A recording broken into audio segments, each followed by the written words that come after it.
Greetings, Matt comrades. It is your humble DM, Mike Gergoni, here to let you know that we here at Material Components are now part of the Punch Up Entertainment Network. Punch Up is proud to present such podcasts as Panel Up, The Action Shelf, and the very podcast you're listening to right now. And of course, the best way to support all of these shows is by going to patron.podbean.com/punchup and becoming a patron today. When you do, you'll get access to all sorts of bonus content, including a brand new one-shot from the folks here at Material Components, in which our heroes attempt to solve a murder in the urban fantasy streets beyond the Veil. If you ever wanted to hear Michael Listman playing as Detective Sasquatch, now's your chance. Once again, that's patron.podbean.com/punchup. Thanks for all the support, and now let's get you into this week's episode.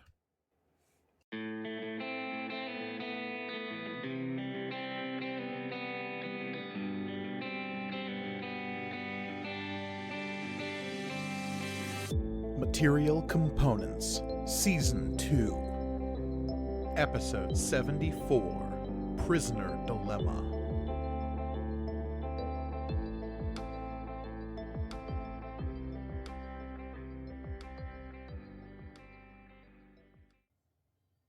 Greetings and welcome to Material Components, the actual play RPG show all about a galaxy of magic and the adventurers who live there, brought to you by the Punch Up Entertainment Network.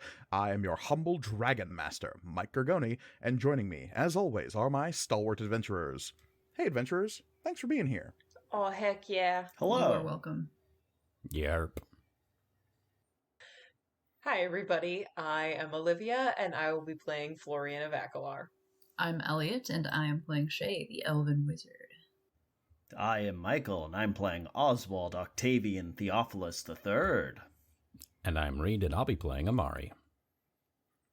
Indeed.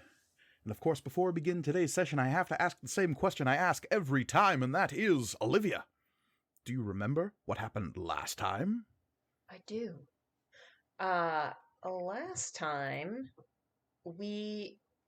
Well, let me start at the beginning. First things first. No, there's too much. Let me stop. No, let me stop. First things first, I'm the realist. Oswald, so we kind of opened up with Oswald's confession of sorts,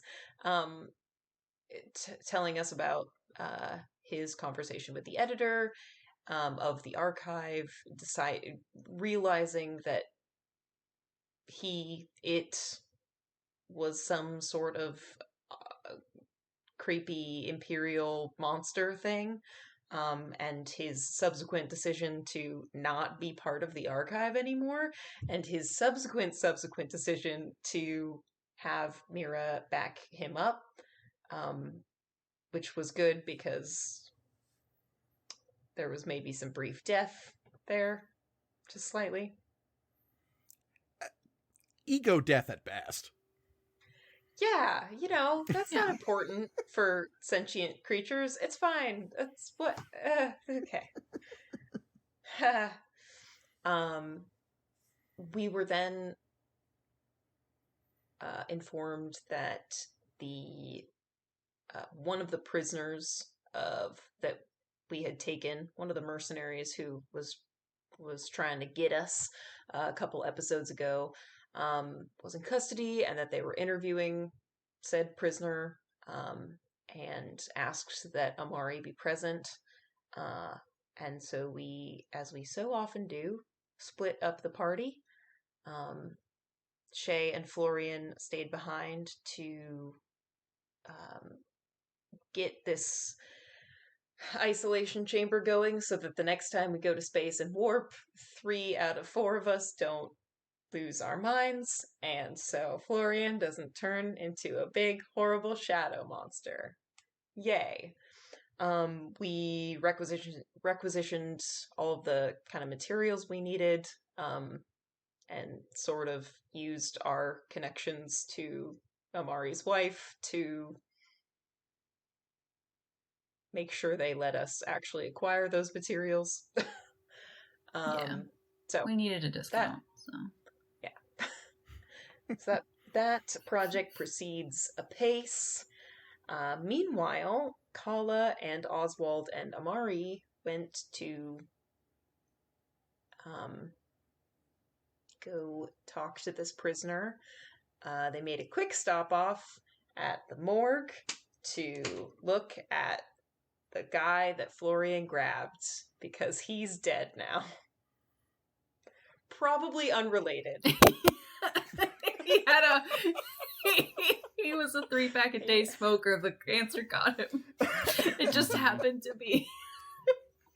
Just lines up, you know. Yeah. I mean, when you're Weird smoking that coincidence. aethite, who knows what's going to happen? Who knows? Yeah.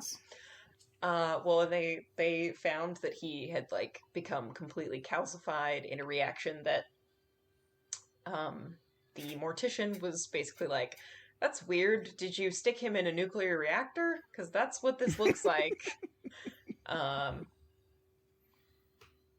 So that's probably fine and nothing.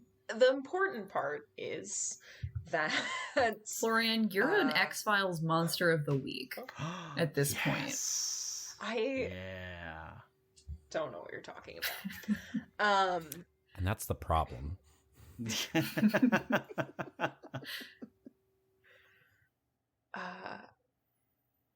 They then proceeded to, go interrogate this prisoner, basically, in this weird black site beneath a military base. It's all ethical, all ethics here.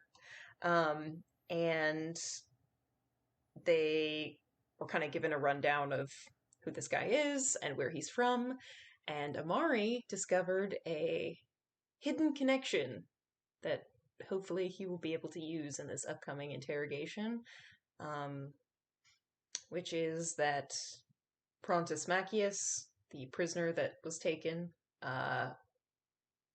used to be in a squadron? What was the term you used, Mike? They were part of the same battalion. Is what Battalion. is known. Thank you for mouthing that to me, Reed. I appreciate it. Was part of the same battalion as Julian Farside, who we met on the Cole Foundation ship, the Storm's Repose, long, long ago. Several months ago, yes. Yes. Seems like longer. So much has happened since then, you guys. It's true. And it was upon Amari's insistence that interrogation did not turn towards the Jack Bauer-esque.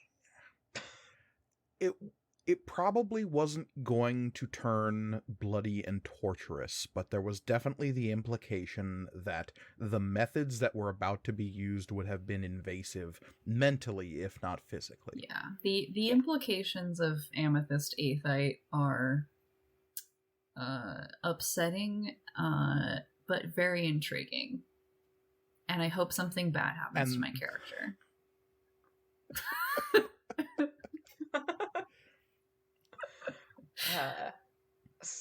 Speaking of that, at the very, very end of last session, Shay got a little DM.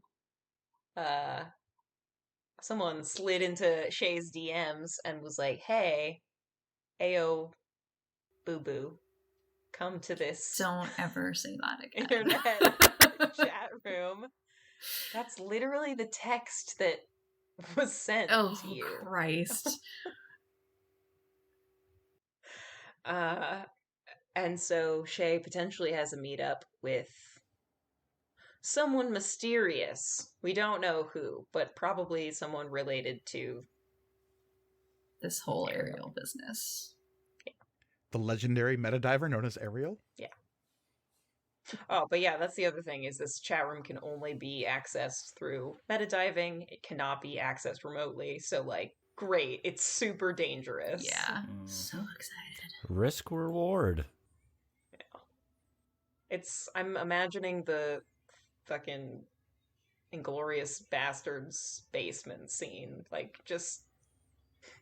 Okay. The cons of which being, it's a basement. Ugh.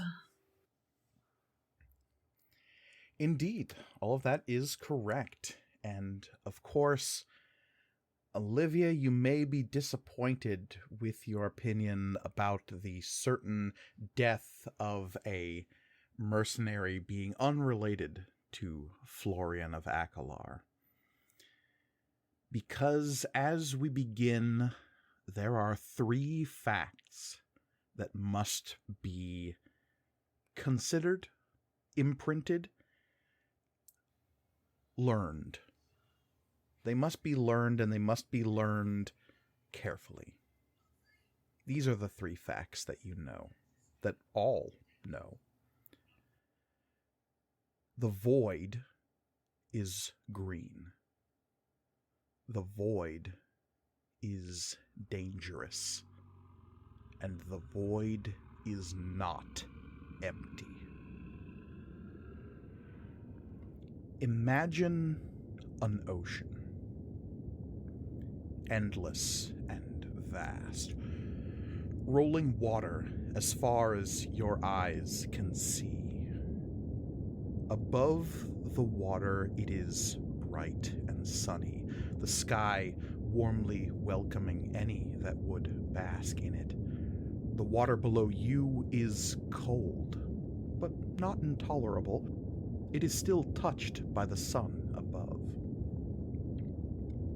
You know that beneath you there is a deepness that you cannot fully wrap your head around. A trench somewhere down there that you can never hope to swim to. It contains the black, crushing weight of all the water above it, and was never meant to be a place for the likes of you. A lungful of air can only take you so far down. Even the best divers will never make it deep enough on their own, and you are not the best. Never deep enough to lose the sunlight on the waves. And that trench that is beneath you, that is a place that has never known the sun. See this ocean in your mind, and then imagine that a bucket is emptied into that sea off the side of a ship. It is full of blood and sundered meats. Perhaps it was an accident, carelessly cast into the water, though perhaps it was done with intent to lure something in. As the contents of this bucket hits the water and diffuses, the sanguine meeting the aqueous with curls of red, it sends an invisible shockwave into the lower depths of that trench below you. Down there, it is cold. Down there, the sunny sky is never welcome. Something in those deep places knows when the blood is in the water. It rises from the darkness which has cradled it since time immemorial, following the knowledge of something new and enticing. In the darkness of the trench, it has survived on stranger fare than blood. This thing from the trench, we have no name for it because our kinds have never crossed paths before. We were never meant to. This creature presses upward, following the exotic trail out of the deep. The smell, the taste, the color? Precisely what draws it is something we can only guess at. It simply knows the blood. It crashes upward implacably, braving waters it has never experienced to find the source of this new, intoxicating enticement. This thing is not built for the warmer waters close to the sun. It is meant for darkness and smothering depth. It does not even know if it can survive such climbs, but it is now drunk on the lure of the blood. When it emerges, shattering the placid surface of the sea within your mind. It devours every last trace of that crimson food that it can find. It is smart enough to put together that such a thing does not appear out of nowhere. It finds the bucket, the ship from which the bucket came, that vital red within you or any other, and it is all consumed. Within moments, there is no trace. The creature, the blood, you. Only an ocean, endless and vast, rolling water as far as any eye can see. The thing from the trench returns to whence it came, that blind place under a mountain of water. But it knows there is this precious, vibrant life upon which it can feed. It waits, stalking the sea for any chance to ascend once more and claim what it seeks. The ships come often enough, striking out through those waters above the trench because it is convenient. The thing learns when to rise to claim a hearty meal. But the ships learn too. Learn not to tip the bucket. Learn to not linger over the trench. But they never learn to stop. Unfortunately for those ships, that thing from the trench is not the only one of its kind.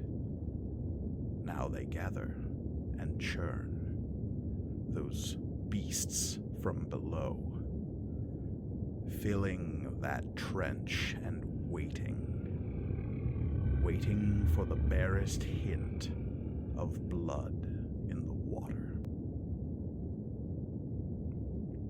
Florian, Oh, yeah? you blink hard. For a second, you heard the sound of an ocean, like blood in your ears when you hold a seashell up. For a moment, you sensed this deep, deep depth just below your feet. For a moment, it was green and dangerous, but not empty. Where are you when the message from your brother arrives? I don't know. This is a good question for Elliot. Do you think Shay would get started right away, or would we just be like, okay, we have all the materials, we're gonna hold off for now? Shay is. I think Shay would get started right away. They are trying to kind of keep themselves occupied.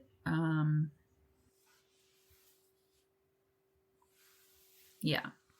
You don't have the materials just yet. They haven't arrived yet. Right. You've literally just put Just in your ordered order. them. Okay. Yeah, but we still have to Then- do some. Because okay, so remind me of how the rooms are set up. So the beds, the furniture is more or less attached to the wall and floors. For the most part, yeah. So it's going to take some work to make this into a bare space. Yeah. Okay, so demolitioning. Yeah. That makes sense. Where yeah. Okay. Florian's probably helping out with that. Okay. So the two of you are sharing this space, and Shay, you would notice when Florian kind of pauses for a second, as though, I mean, it's a moment we've all had, right? Where we stop for a second and collect ourselves as our brain slowly turns over and resets.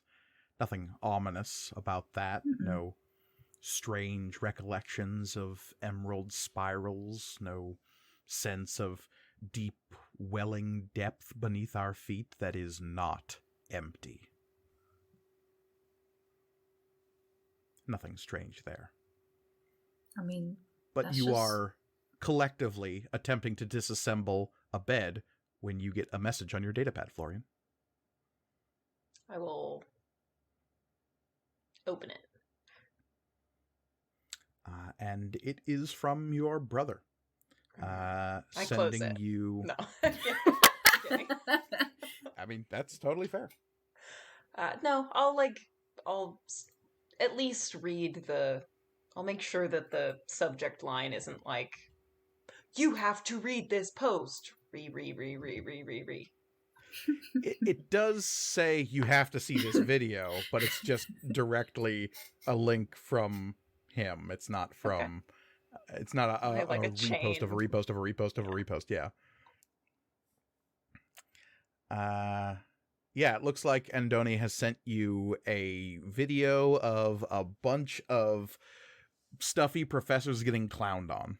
Oh, nice. I will send back, I just showed this video to my coworker. Haha. Period. And there is a quick response about the artistry that went into the duck and fart noise and how each of the noises represent a different way in which academia is corrupt and a cancer upon civilization and the working classes.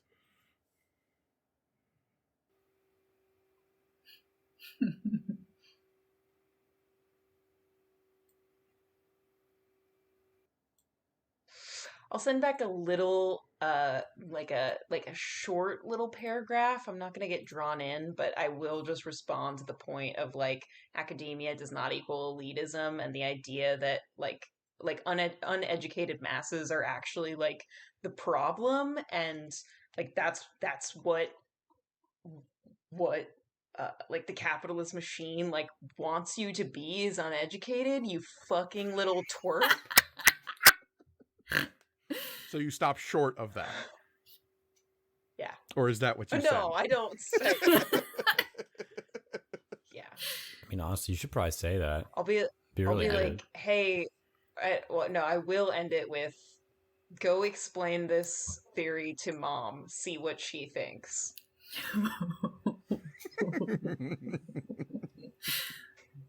Oh, she gonna beat his ass. He'll get 2 words out and she'll be like, Tony, go get me the stick. I'm going to beat you with it.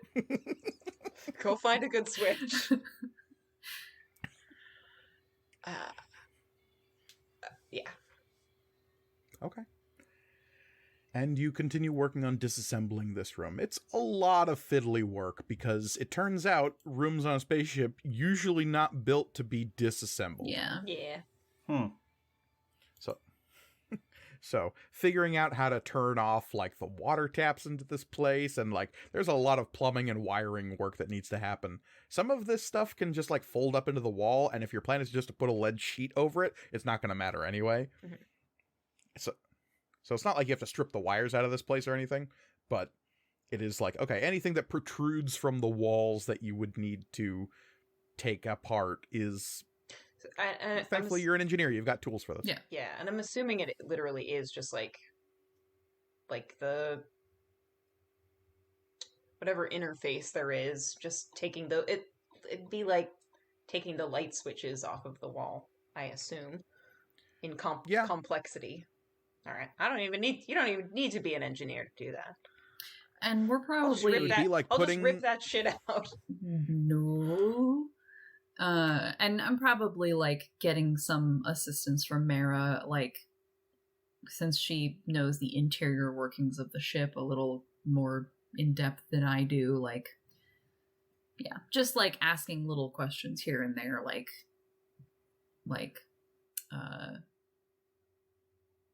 how hard would it be to, reroute certain power things, like, can we just turn this off without like screwing anything else up in the ship? Yeah, absolutely. And if you use Mara's help, that actually speeds the process up a little bit. Okay. And she can isolate this room so that it is no longer drawing power from the rest of the ship. Oh, yeah, that'd be great. Yeah, that's absolutely within her capabilities. She would also ask if you want any help with your personal security measures, because you seem to have, how would she put it? There are an influx of singles coming into your personal call set, Shay. I was wondering if you want any help securing your own personal communications. God, those red caps. I haven't had to deal with those in a while. Actually, yeah, if I could get some assistance with that. I tried to set up a new security protocol this morning, but the metanet and hackers, I mean, it's evolving all the time. It's so hard to keep up. This is true. I have several subroutines that you might find interesting about security measures where personal call sets are concerned. Oh, yes, I would love that. We'll take I a can break. implement them now if you'd like. Hey Florian, let's work in here for like 15 more minutes and then take a lunch break. And then Mara, I would love to go over those with you. Very well. The work continues. Meanwhile, inside the military base proper, while the two of you are still out on the Tiresian as it is parked in essentially a landing bay out on the front pilot strips of the, oh my god, landing strip. What am I saying? Outside the military base. Inside the military base, we find Amari and Oswald and Kala alone with Amari's wife Layla in the room adjacent to the interrogation room. You have a little bit of time while the prisoner was taken away to, at Amari's insistence, be fed and cleaned up. So is there anything you want to try to scheme before that happens? Who is left here in the room? It's just the four of you. Just the four of us? Okay. The Geminis, Cesar Sun Raniria has left, and Veneral, you're not quite sure what his rank is. He seemed to be some kind of commander. He is not present. Okay. He seems to be taking care of the stuff with the prisoner. Do we know if the interrogation room is has any sort of like recording, or is this an entirely like full blown like black site? You don't know. Okay. There could be recording. Mm-hmm.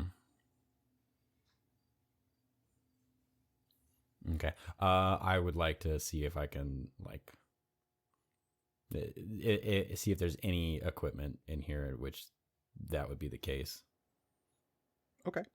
Poking around a little bit, you would eventually find a small terminal just below the window looking into the interrogation room, and it does appear to be a suite of controls for... It turns out this entire window that is looking into the interrogation room is a monitor with etheric inlays in it, so that once you touch the panel below the window, a bunch of heads-up displays show up on the window that is monitoring vital signs, and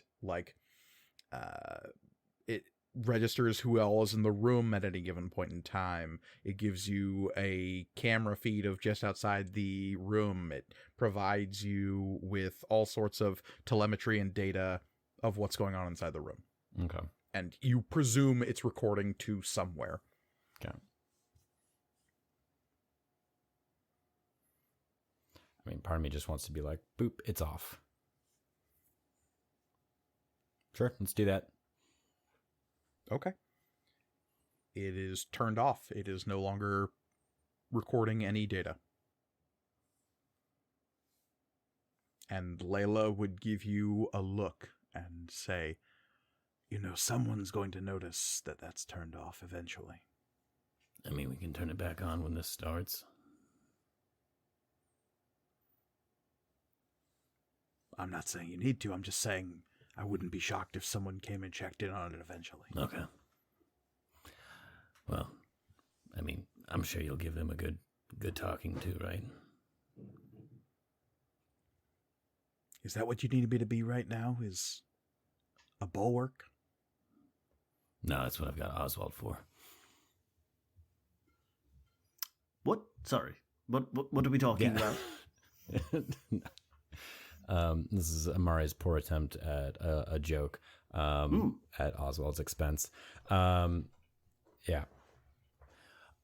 Oswald, Yes. question. Would you mind if anyone happens to come down here while I'm doing this conversation, would you mind explaining to them anything you find fascinating? Perhaps, delay their entrance, if possible. Well, I can think of quite a few things. In fact, I was monitoring the atmospheric composition of this planet as we were entering. Oh, really? You know what? I'll save it for whoever happens to enter in. Yes, Okay. Sounds good. Excellent. I appreciate it. Thank you. I look for cog tech. Is there any loose cog tech sitting around, Mike? Funny you should say. You didn't I know we promised use contact business as I cutlery. would.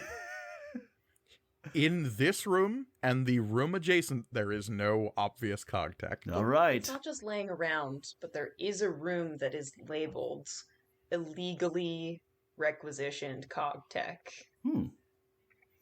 Do not return to owner. Mm-hmm. Yeah.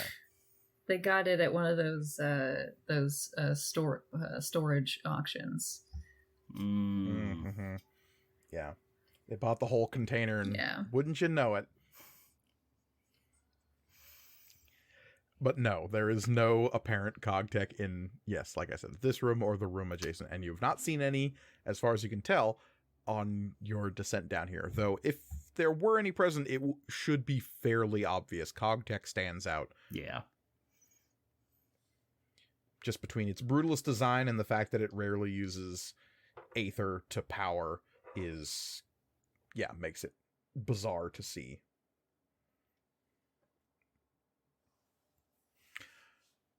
Okay, well, in that case, Kala is sitting demurely off in the corner of the room. She seems to be a little nonplussed by the whole scenario. She is definitely kind of in her own head a little bit. And it seems like she mostly uses this as an excuse to get out from underneath Mara.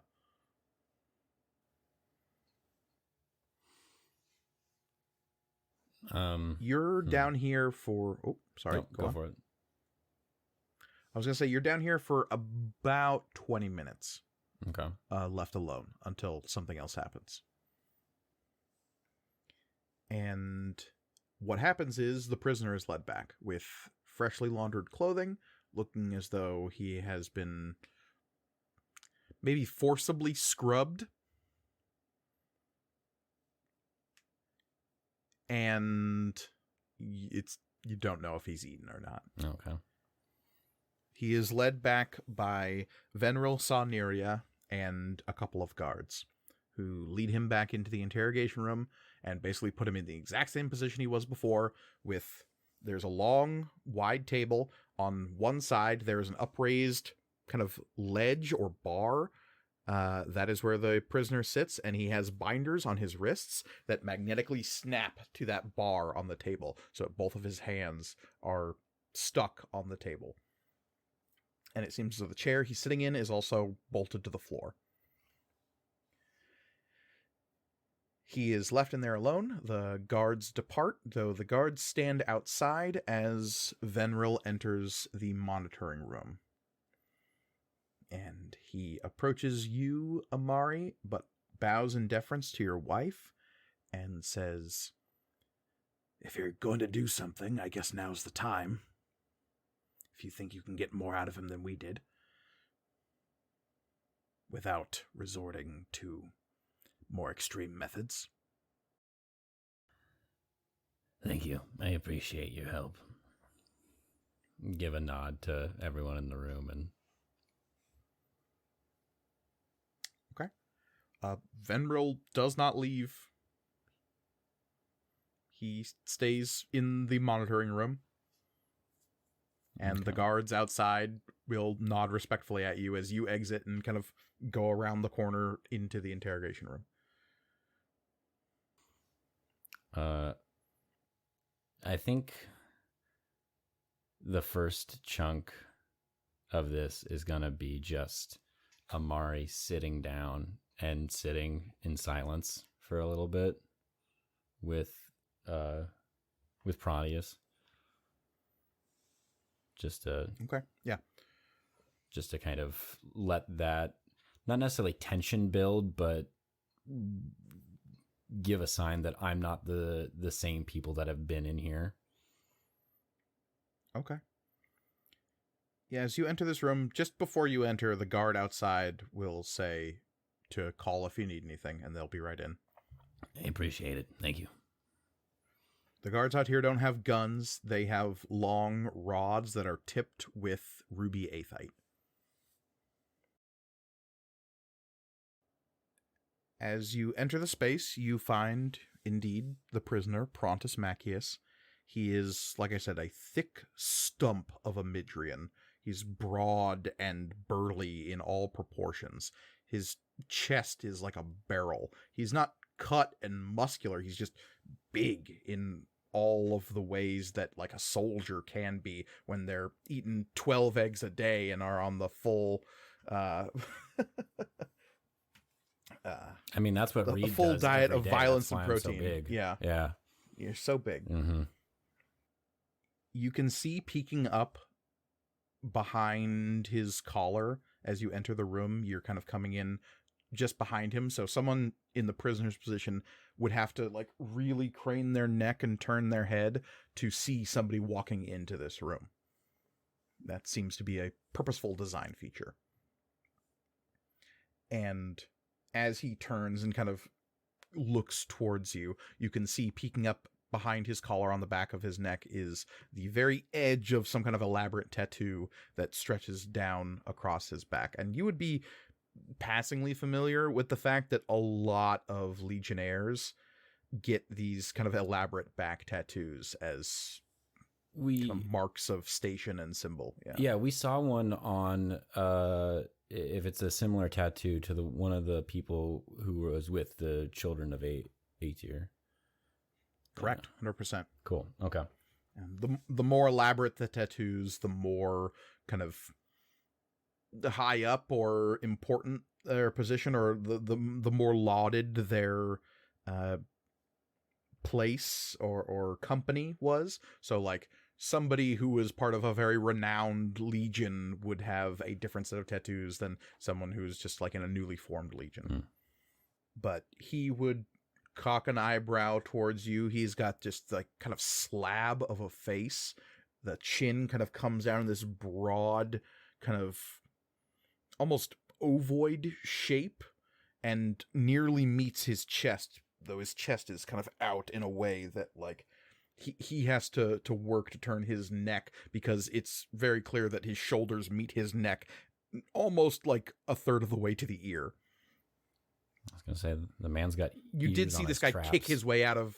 Yeah, he's got abs on his abs, lats on his traps, and biceps where his ears used to be. He is a thick boy.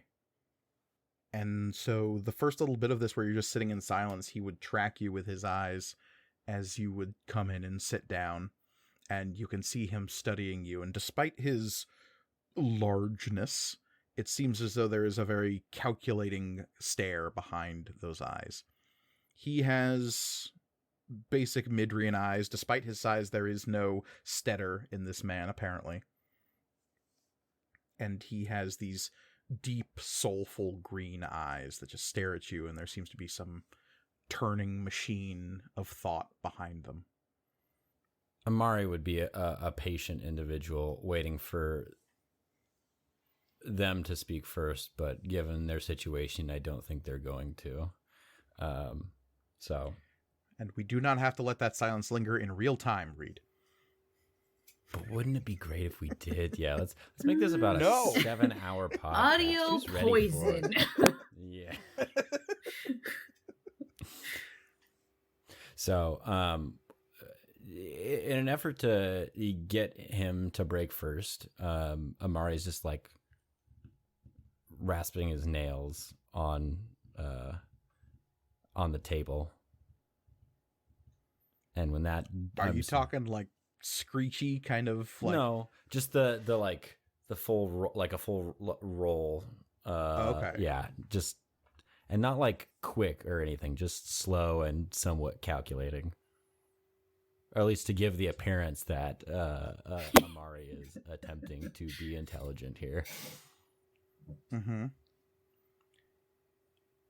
It doesn't seem to faze this guy. That's fine. And he continues to stare at you. If you maintain eye contact with him, he will maintain eye contact with you. Nice. Well, I'm of the feline persuasion, so this boy gonna blink first. I mean, he blinks. He's not ashamed to blink. Dang This is it. a staring contest. I thought I figured him out. Okay. Well, in that case, after a while, Amari would probably crack a smile and just be like, You know, I like you. They don't seem to like you out there, but so far, I think you're great. You're giving them hell. I enjoy this, actually. Not the you being in here, but the conversation that is happening right now. And something you would notice as you came into this room, and now that you're sitting here, the wall behind you where you know there is a window of some kind just looks like a blank wall. There is not even like a mirror there. And Oswald, you are watching all of this happen from just on the other side of the wall with Kala, Layla, and Commander Venril. Trying to decide as to whether or not Venril is the person I'm supposed to be distracting with conversation. This is... do whatever you like. It's all bad down here, so it's only up from here.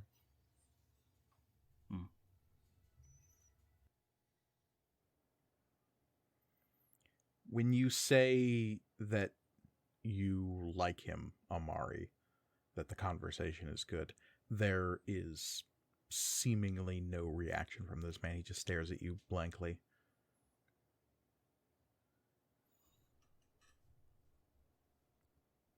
I mean, I'm not normally a man of words, so this is a little awkward for me. You seem like you're in a similar boat, persuasion, mentality. So, yeah, we talk when you want to talk. If you don't want to talk, then that's fine. I just, I would be remiss if I didn't come in here and attempt to have some sort of conversation with somebody who has earned our respect, and to be treated like a person rather than what they were about to do. So,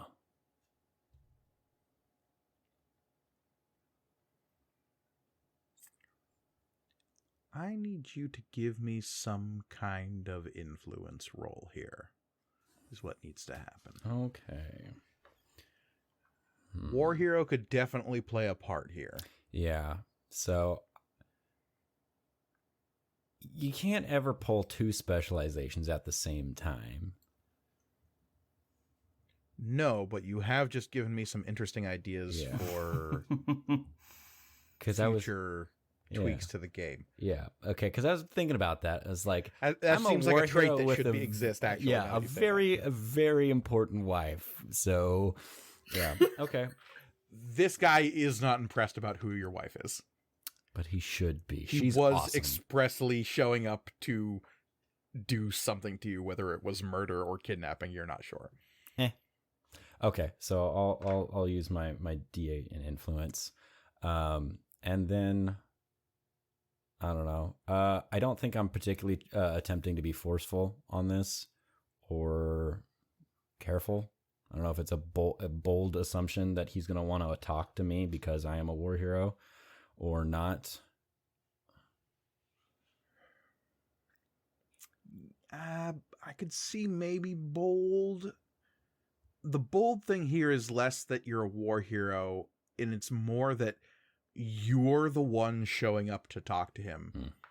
And while he's really trying to not show it, it's clearly given him a lot to think about. The fact that the guy, one of the people he was presumably hired to find, is now in the same room with him, that changes the math on his calculations a little bit. Okay. So bold could work. I could also see careful here. Okay. I mean, I'm going to go with bold because I really, really want this guy to crack just a little bit, just maybe even just a smile. Question. Okay. Were we removed of all weapons when we entered here? No. Interesting. So I have a full-blown pistol at my side at an interrogation room. They're not going to care. They're about to do terrible things to this individual. So, okay. You are the husband of a matriarch, and you're in the middle of a military base. There's only so much damage you could do if you suddenly This is went fair. This is fair. mad. Okay. In that case, I will pull an Aether from Peerless at my hip and an Aether of my own. So that's 2 extra D6. Peerless is not a pistol. You know that, right? Peerless. I am thinking of my old pistol, not Peerless. Okay. I had excuse me. How much? That was 2 on the gun. Right. Okay. Peerless is the Yeah. cyborg Mhm. rifle, right? Yes. Yeah. Yeah. Okay, Yep. yeah. So, and then correct me if I'm wrong, but a normal pistol would have 2 Aether in it. A normal pistol would have 1. 1. Okay, I will adjust that on because I haven't used it in a while. Okay, cool. So in that case, here we go. What am I looking at here, Mike? 25 is what we're looking for okay. here. It would be pretty incredible if this guy opened up to the person he was sent to get. Yeah, it would. Well, that's unfortunate. Got a 1 on my D10. That sucks. Okay. Well, that is going to be a 15. Okay. You taking the failure here? Yeah, I'd have to roll 2 void die, and I'm not prepared to do that. The failure jumps it up to what? The next? Taking the failure right now, the danger gauge is low, so there are no consequences really. You get an XP for Take that. failing. And the man in front of you does not talk. He stares at you, intrigued, clearly, but he is not opening his mouth. Well, in that case, I mean, I'm sure you know plenty about me. I would like to know more about you, but that's really on your terms. There's only so much a dossier and a character profile can tell me. So, I mean, I'll sit here all night. We'll have dinner, all that jazz. I don't really have anywhere else to be other than right here. So, whenever you're ready, I'll be here. Okay.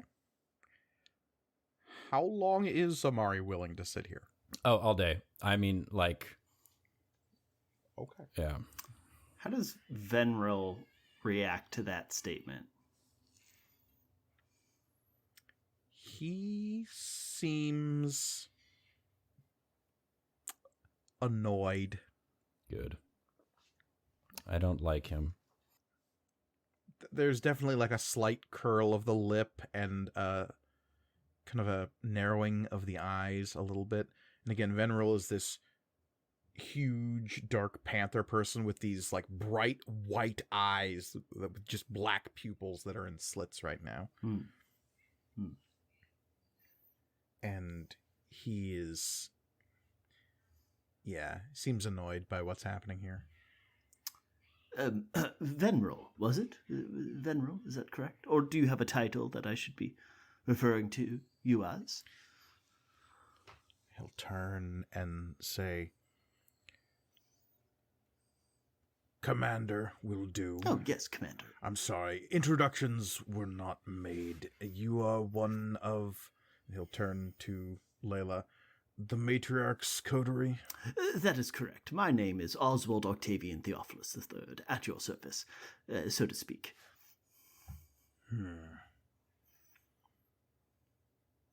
Curious. Sorry. Go right ahead.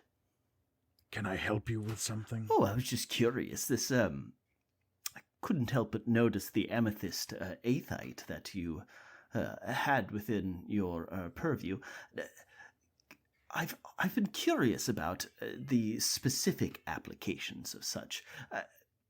I don't suppose in your training in how to use them, you've ever had one used on you before. Has that ever happened?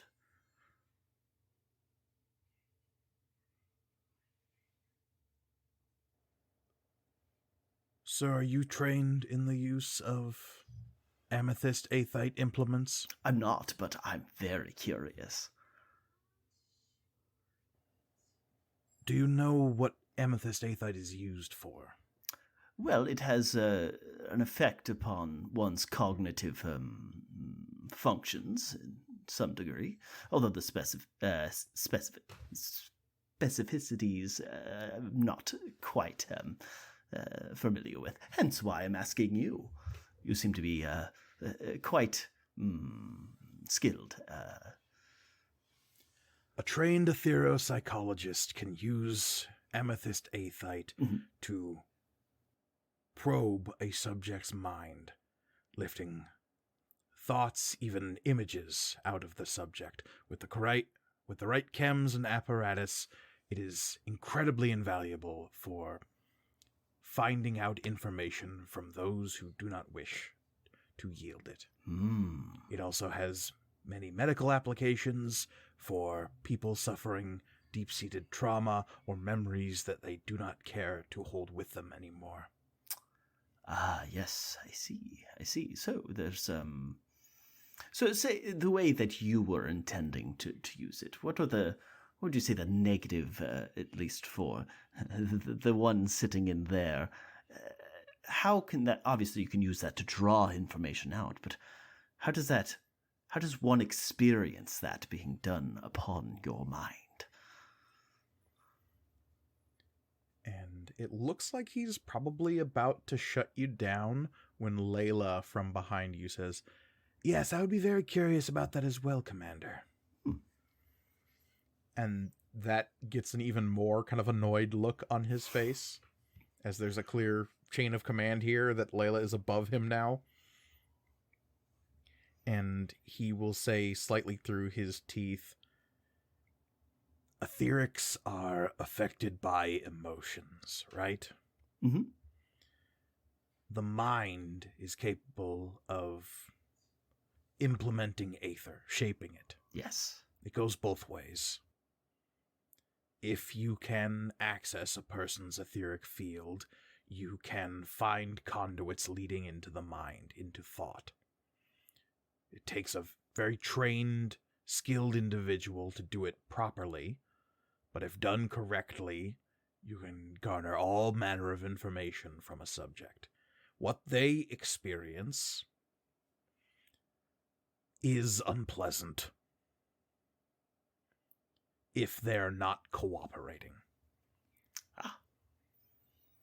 With proper cooperation, the procedure is nearly painless.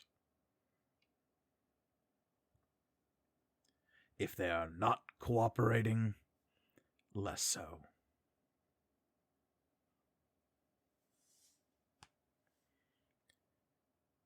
The implement that I had would not have been as invasive as that. I have seen imaging rigs that use prongs of amethyst aethite. A subject is strapped into it, and their brains are scoured and scanned for information that might be needed. Our plan was simply to try to make our current prisoner a little more pliable. He is clearly well trained in interrogation tactics. As a former Imperial Legionnaire of some standing, he is clearly used to such threats. Yes. Well, how would one, I would assume, being a former Legionnaire, there must be methods or even technologies used to prevent this scouring of one's cognitive recesses. Are you aware of anything like that one might implement to avoid such a procedure? And he'll kind of like shoot a look back to Layla, who's still looking at him attentively, and will kind of nod, and he will say, "It's been known that wizards can avoid such procedures by sinking their consciousness into the astral sea. I've seen war mages do something similar, isolating themselves behind barriers of aether. And God forbid if it ever happened to a magus, I'm sure they could just explode their way out." Yeah, you'd have to get close enough first, right? Right.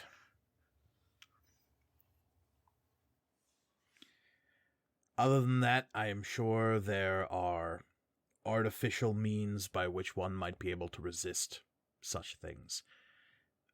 I have never heard of anything using amethyst aethite working on a changeling. Yes, that was going to be my next line of inquiry. How are the Fae? How do they interact with these technologies? Matriarch, has this something that has been that you've been thinking about? I know you're a very curious individual. Any questions you have for this very, very knowledgeable tactician? And Layla will ask, "And do you have any of these scouring and imaging devices here on the premises?" And the commander will be pointedly silent before he says, "We have anything that might become necessary." Does that include Cogger's technology? And that kind of, like, jumps him from first to third, and his brain kind of hiccups for a second. And he, like, his face scrunches up in, like, a weird kitty, like, he smelled something weird and can't quite figure it out. And then, like, looks down at you and says, "What? No? Why? What?" I look up at Layla and say, "This one's good." And Layla will say to the commander, "You'll have to excuse my companion. He is insatiably curious." That is very true. Although I'm not doing any current specific research into the topic, it is something that is something I have thought about in the past.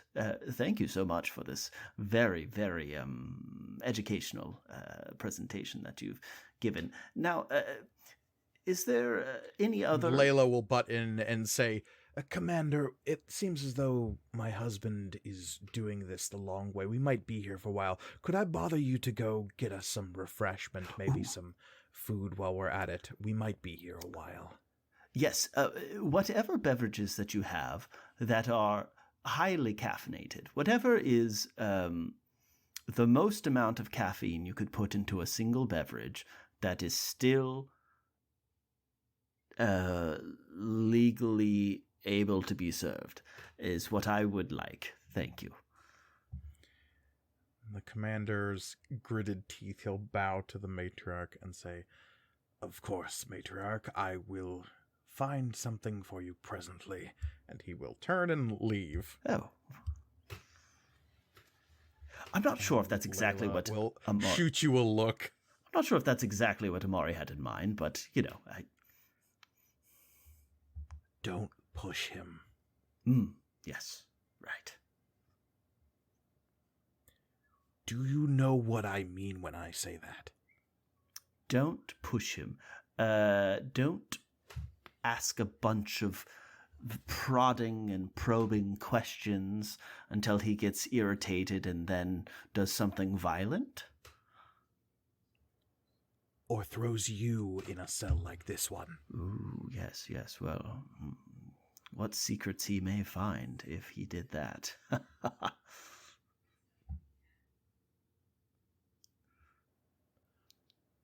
Oswald, I have a question to ask you. Yes. You've been working with my husband for a while, right? For quite a while, yes. And she'll turn towards Kala. And you as well? And Kala will kind of like shake herself and look up and say, I'm sorry, what are we talking about? Working with Amari. Oh, yeah, we've, well, for a while. Yes. And Layla will look back to you, Oswald. So, what exactly is the Cole Foundation, then? Yes. Well, that is certainly something that, at least in my opinion, we have some knowledge of, but I will say that, at least regarding what we've done with the Cole Foundation, they are an aid organization. We have done quite a bit of good. Your husband has been involved in helping quite a few planets in assistance. Now, of course, with any large organization as that, there's going to be connections to other tendrils reaching in, I would imagine. But that is something that I've been looking into. I don't like to... Well, as just due to recent events, I find it necessary to know who is giving you their money and what they want. Is the short answer here that you don't know? Well, I'd say I have a good idea, but there's always more secrets to be discovered. Then what are they beyond just an aid organization? Well, that has something to do with a certain individual who is in charge of the Cole Foundation. Now, what they intend to do with this organization, as well as with the information that your husband and I were able to ascertain, that is something I hope to unravel very, very soon. I can't say... And who is that? Who is in charge of the Cole Foundation, then? The Cole Foundation. Well, if I'm not mistaken, there's a... Cromwell Silvaro has something to do with it. Of the Imperial House, Silvaro? Oh, wait, no. Am I thinking of something else? I am. Where's that caffeine? Anyways, you must be... Oh, no. See, I got confused. Let me start over. My name is Oswald Octavian Theophilus Ford. I've been working...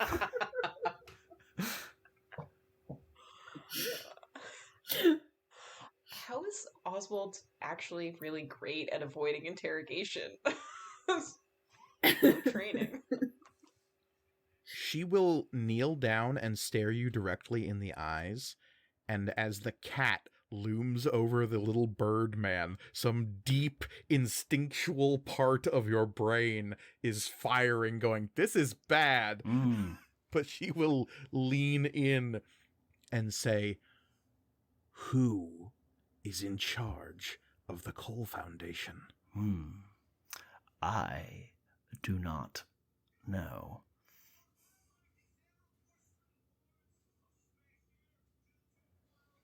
You're lying to her right now. Is that true? I guess it is. I need you to roll. Yeah. It's a good thing I have a D8 in bold-faced lie, because that is fully what I am doing. Absolutely. Okay. What would I need to roll to succeed? She is staring daggers at you. She is trying to figure something out that is very important to her. Yes. It would be pretty incredible if you managed to pull this off without her knowing that you're lying. Mm. You can say whatever you want, but whether or not she can tell that you're lying is what you're trying to accomplish here. Gotcha. That makes sense. Okay, so that would be what? That would be a. Let's pull up the 25. 25. Okay, well, that's doable. Let's go ahead and use the. I'm gonna go with bold here. Just lying directly to her face. Yeah. So The woman whose political power is what's keeping you safe at the moment. Yeah, 100%. Yeah. Yeah, lie to my wife. It goes really well. It always goes really well. Well, I don't fully trust this woman, so I did see footage of her contemplating whether or not to murder me. This is also true. Yeah. So I don't really feel a need to be honest with her. Okay, so I'm going to use the Daredevil feature and spend 1 Aether die. So once per scene, I may use the ability additional times by spending 1 Void die in addition to the normal cost of the Aether die. Okay, cool. So the first Aether die you spend just doubles your tactic. Yes. Okay. And then if you want to use it again, so get another copy of your tactic die, you spend a void dice. Gotcha. So we've got a D8 and then a D8, and then we double the tactic. Well, I'm gonna need more dice, as is often the case. Okay. I specifically designed the system to roll a shitload of dice. Why is that never assumed to be the necessary number you need to begin the session? I have a lot of D6s ready to go, but D8s I do not have ready to go. Okay. So I've spent 1 Aether for that. I'm going to spend a couple more. So let's say 4, Okay. So Okay. 4d6 plus 2d8 plus whatever you have in bold-faced lie. Yes, which is a D8. Because your bold is d8? That is correct. Okay, so 3d8 plus 4d6. Yeah. Cool. Not too shabby. All right, here goes nothing. We're looking for 25. Probably not.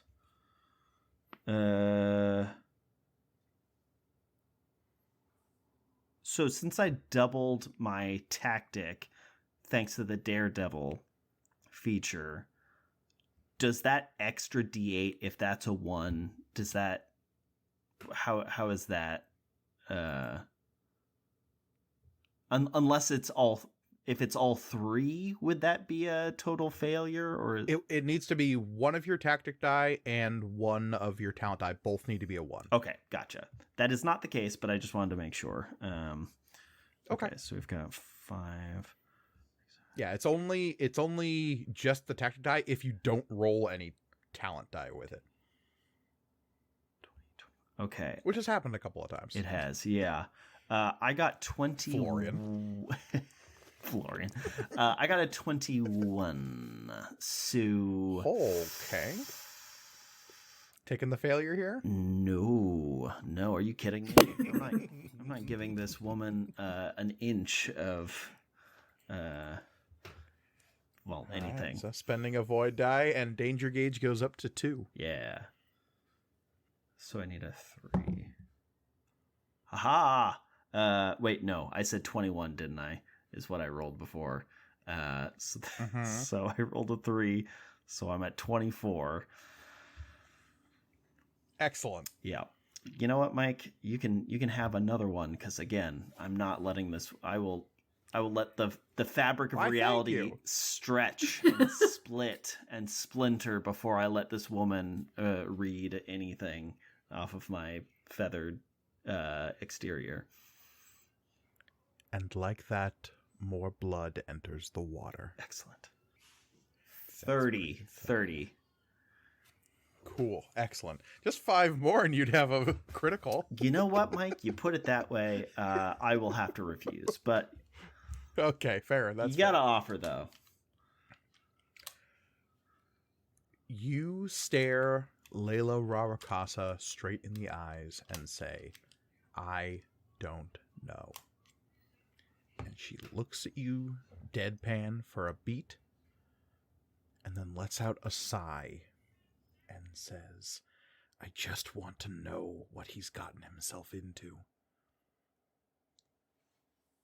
And she'll stand up and move back across the room and stand near the window and look towards Amari, who's sitting silently in the interrogation room. Kala will shoot a look at you behind Layla's back. And it's just this silent exchange of expressions and silently mouthing what the fuck? And he kind of gives a gesture. Oswald gesturing in an audio medium. Yeah. Mm-hmm.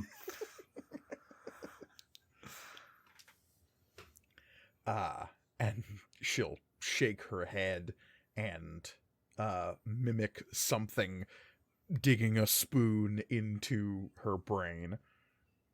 Kala will do that? Mm-hmm. Towards you. Mm.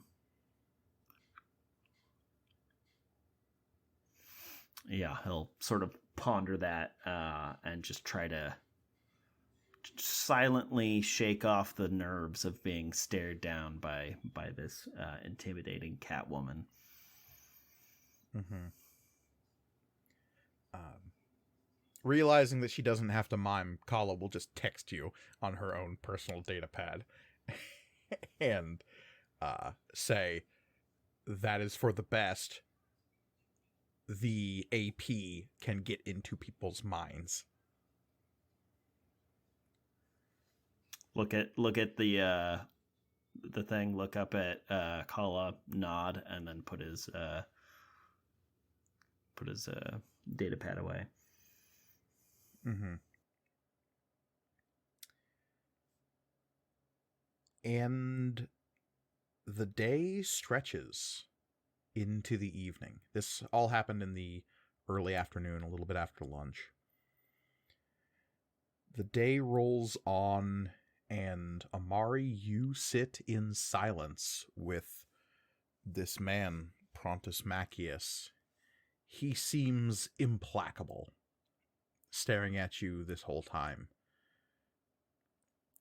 After a couple of hours, you hear this snarling growl from his stomach. It is the kind of sound a stomach makes when it is very upset that it has been empty for so long. Did it not feed you? And you see him almost betrayed by his own body. His jaw will set and he'll continue to sit silently. And it's fine. They were supposed to get you some food. Yeah, I'm sorry about that. Is there anything you'd like? This is not a ploy or anything. I'm just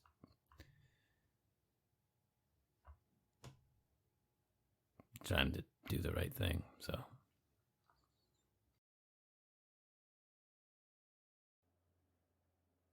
When he finally speaks, it is in a voice that is similar to other Imperials you've heard before, a little rural. He's not from the core of the Empire based on how he speaks. But he will say, I can't trust anything you would put in front of me. Okay, so if I grab something and we both have some of it, is that okay? Or is this like a... Do you want me to bring you things? What... How would you solve this problem? And he'll just continue to stare. Okay.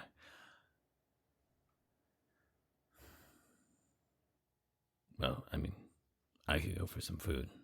So, I'll bring a couple different things. We'll have something to eat.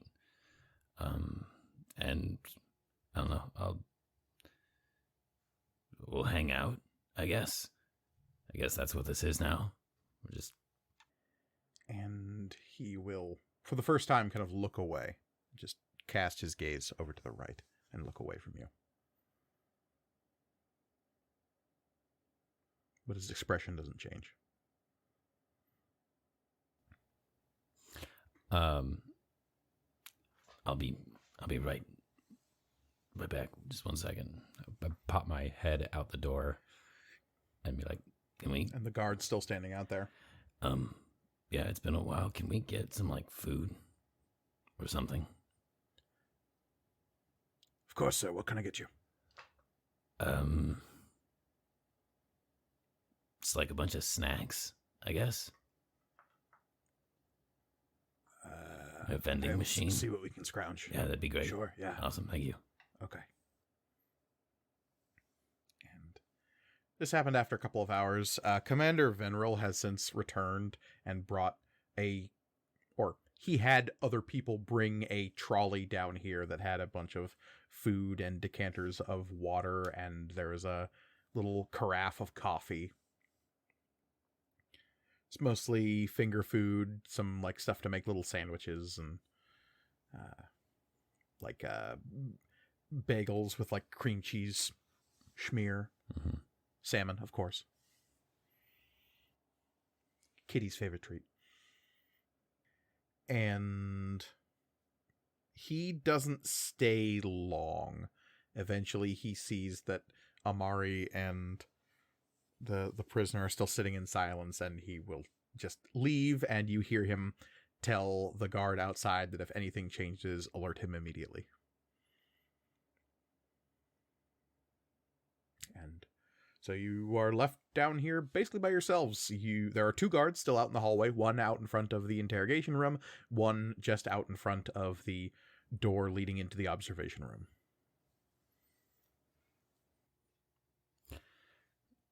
I grab a snack and like, Hey, anything you want. I mean, look, we can sit here and I can keep talking at you, or you can tell me about literally anything you want to talk about.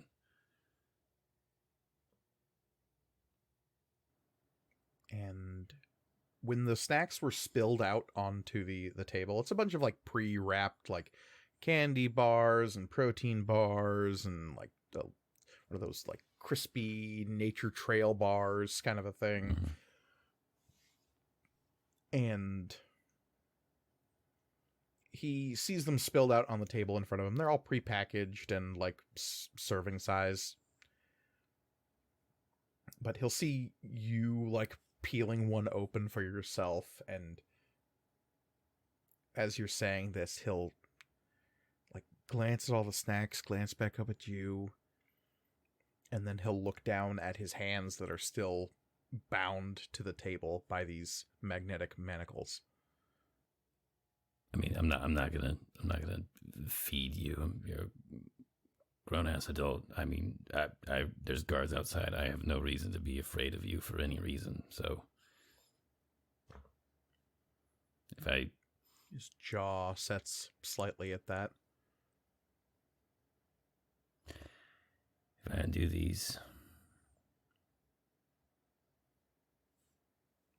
we're just gonna have something to eat, right? You don't have to say anything. You just nod. I'll trust you with that, okay?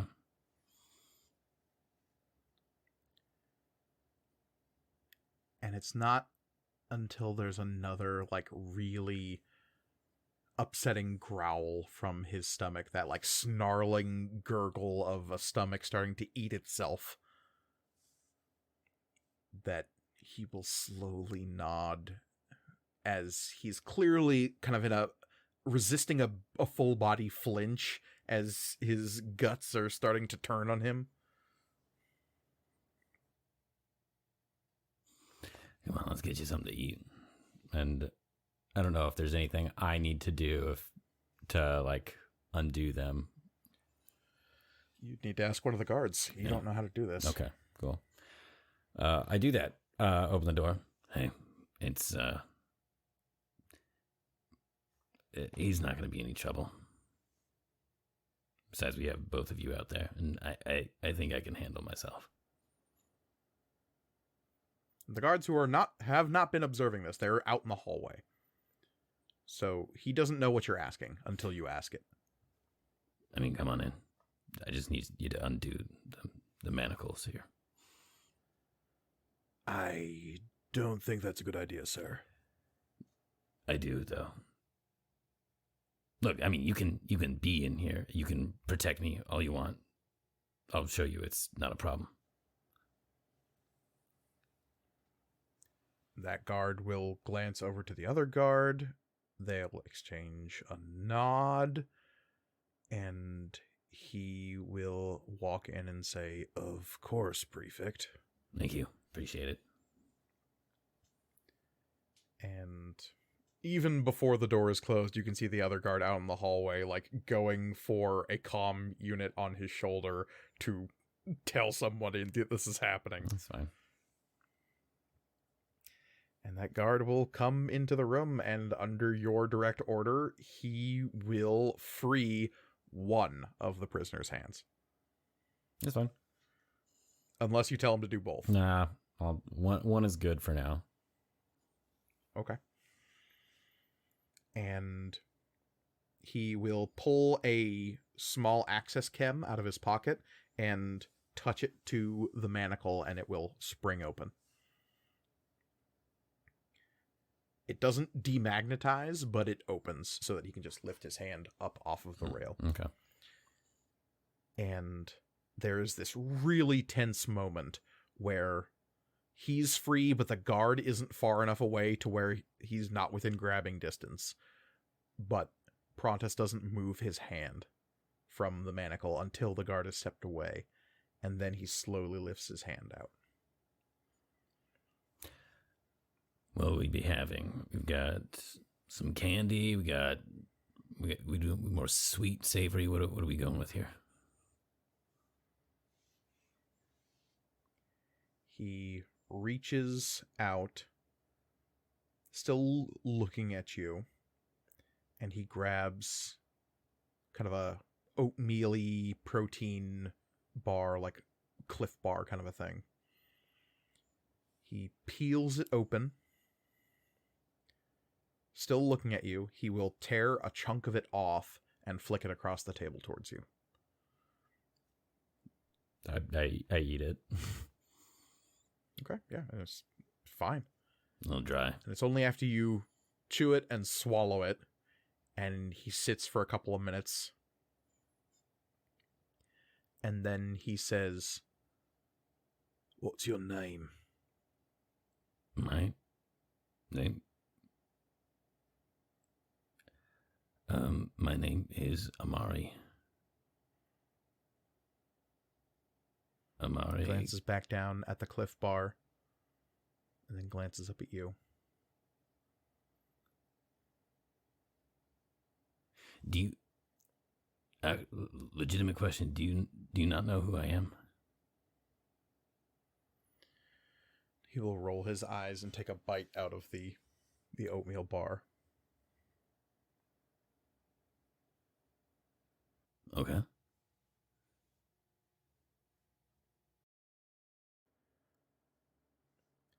Through his, like, chewing, he will say, "If this had been drugged, you'd have reacted differently." I mean, That's true. I also, no offense to the guards, but I don't think they're the type to put drugs in stuff, especially when they weren't expecting to do this. Calling a bit of an audible there. And Prontus will look up at the guard who's still standing behind your shoulder, and then he'll let out a snort as he continues to eat. Yeah, look back at the guard. No offense. The guard will kind of shrug. So, can I ask who you are? I'd rather get it from you than whatever air quotes information we have. And he'll kind of shoot you a look. And finally, he'll kind of just lean back after he tears into one of those bars. And he'll say, "Why are you doing this?" Why wouldn't I? We both know I'm not walking away from this. I mean, well, I'd rather you did, honestly, because if I was in the same situation, I'd like to be going home. Yeah. Yeah. Is that the play then? Dangle freedom in front of me? I'm not dangling anything in front of you, and I have no guarantees anything is going to happen. Please. You think I'm the master interrogator? You think I'm playing good cop right now? You bring food. You bring companionship. You offer freedom, a deal. I haven't offered anything yet. All right. Then he'll go back to eating. Look, if you want to know, I'll put my cards on the table. I need to have a conversation with you, okay? There's a lot going on, and this was honestly unexpected. So, you don't deserve to have the things happen to you that they might do to you. So I'm trying to prevent that from happening. And you, being who you are, a potential war mage, I am sure you're going to know whether or not I'm lying, and I'm not lying right now. Give me an influence roll. Or some kind of roll to ensure this man that you are attempting to tell the truth. Whatever talent you feel is best suited for that. Seems interesting. Why? I have to roll to tell the truth. What would I do? What you're attempting to do here is convince this... Your role will determine whether or not this guy believes that you're telling the truth. Okay. Well, best I can do is a D8 in influence, because my wife has no sway in here. No. God, I wish she did. It'd be so much better. Wouldn't that be nice? Yeah, and again, let's go with bold, because I'm just gonna put it all out on the table for this fine individual. And then this is an enemy combatant. This is somebody who has been pulled down into a prison level with a morgue right next door. You don't know if he saw that, but you're aware that that's this situation that he's in. This is a guy who also saw a monster basically kill his friend. That monster was part of your crew, presumably. Happens sometimes. It would be pretty ridiculous if you could convince this guy that you have his best intentions at heart. So we're looking for a 30 here. 30. Fantastic. I will use my Daredevil, so you can... I will double my tactics and talents. Just tactics. Just tactics? Yeah. Oh, sorry. You might No, have it's the it's double your talent die. Oh, okay. Yeah, okay. In that case, that is correct there. And then yeah, I will use another one of my Aether here. Great. Okay. Yeehaw. Let's go.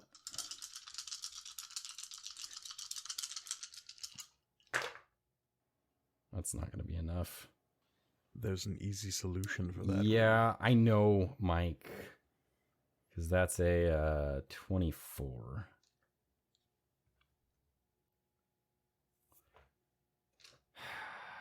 take your void die. The ship sways and a bucket falls.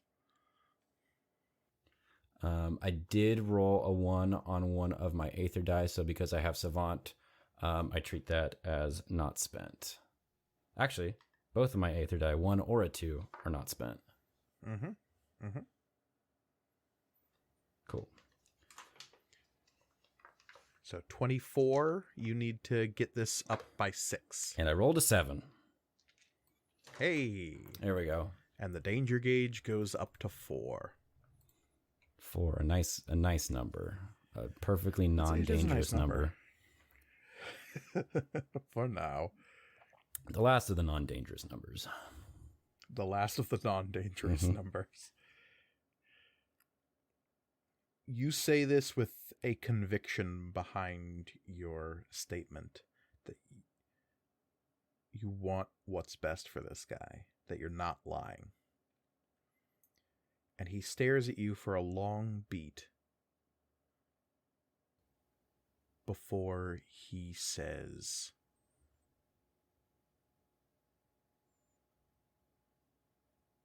"You have no idea, do you?" About what? The kind of hornet's nest you and your friends have kicked. I've got a little bit of an idea, but why don't you tell me? Because I would like to know, honestly.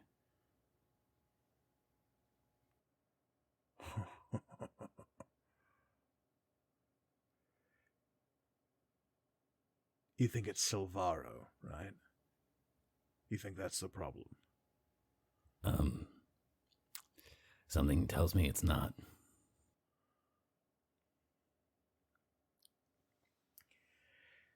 If it was some jumped up corpo who got his name through marriage, they wouldn't have sent someone like me. Okay.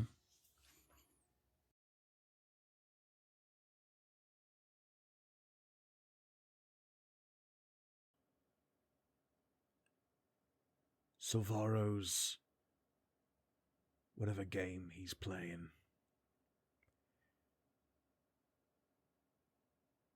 That's the pond. Whatever you did, you just fell in the ocean. Lucky me. I don't know who and what. I was just given a name. My name? Or someone else? Oswald Octavian Theophilus III. Wait a minute. Okay. That's my name, I think. Pretty sure. And Kahlo will look over to you. It's complicated, all right? And you were just given a name? From where? No. Don't ask where. It's respectable.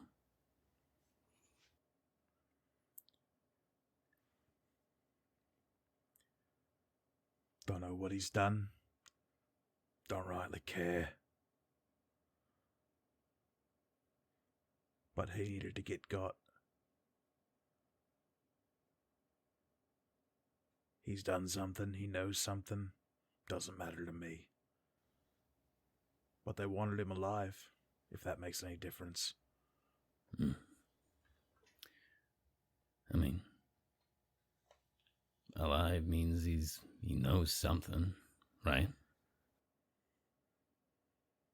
Or can do something, or is something. I've seen all sorts. Or has something they want back. Maybe. Who knows? Mike, can So, I find the most inconspicuous corner and stand in it, please?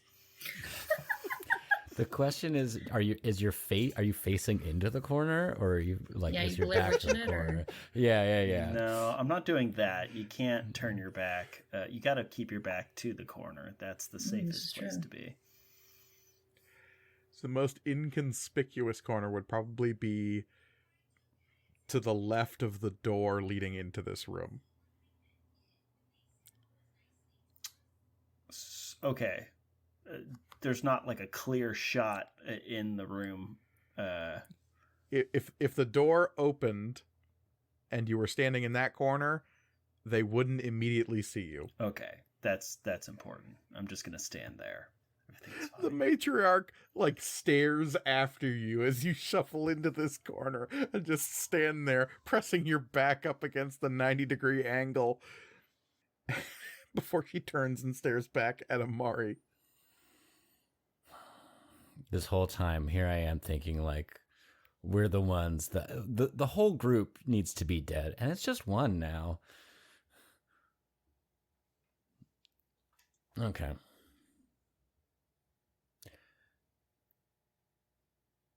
Why take this? Why take this job? Seems a bit foolhardy to have been as brazen as you were on a hegemony outpost world. Or unless you were expecting us to be relaxed, knowing that we were in a place of safety. 5 more hours, you would have never known we were here. If it wasn't for those idiots that jump in the gun. And those idiots. I don't know who that other crew was. Oh, I do.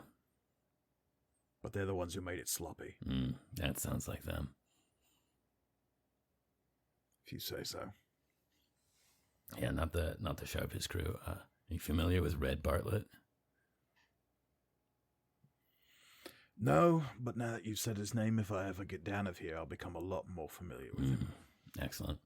Well, they're really good friends of ours. No. Okay. So I'm assuming that's all you know.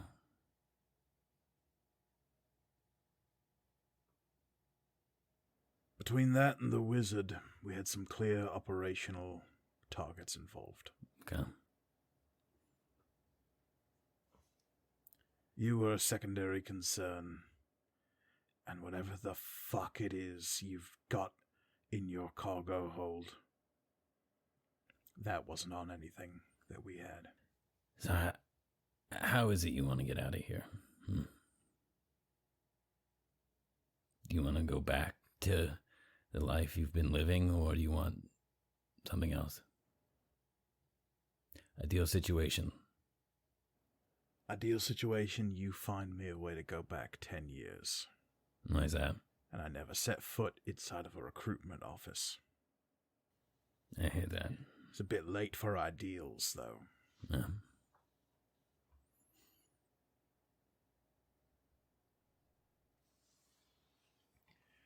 But yeah, I get out of here, meet back up with my crew, find our way back, kill me a man named Red Bartlett. Okay. We have to let him go. I know. I know. I need to sow the seeds of revenge in this individual. Of course, you fail a job for the sorts of people that we're taking jobs from, and I don't know if that's even possible anymore. There a specific clientele you deal with? I can understand if you're not at liberty to discuss that business. We keep it professional. Of course. Let's just say you're working for something similar. I would imagine so. You know, I can appreciate the effort you went through. I'm sure. Yeah, it's a nice piece of gear you had there.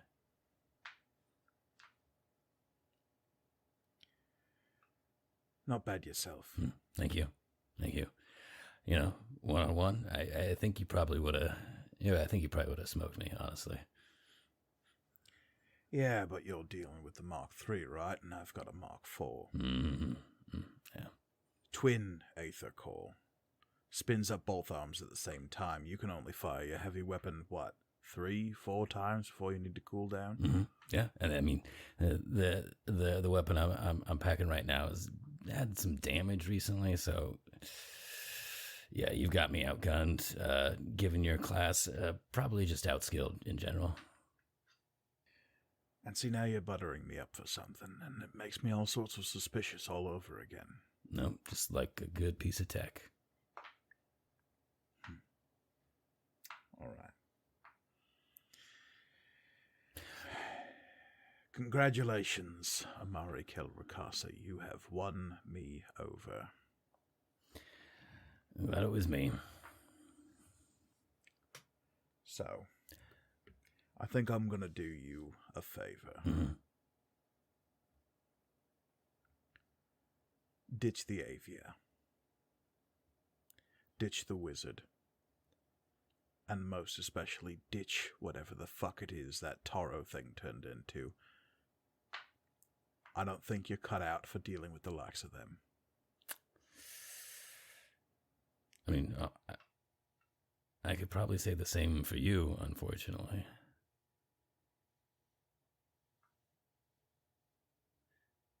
Someone's got to wrangle all of them together. Deep waters, mate. Yeah. Deep waters. Shay. Yes. The wizard.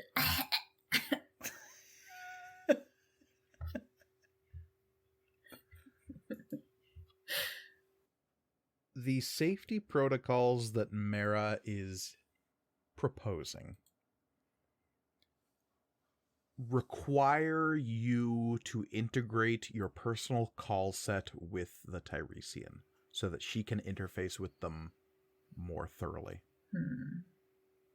I've spoken about it in vagaries before, but a call set is basically your personal metanet presence. It is everything from a personal homepage to what the signal people have to contact to get a hold of you.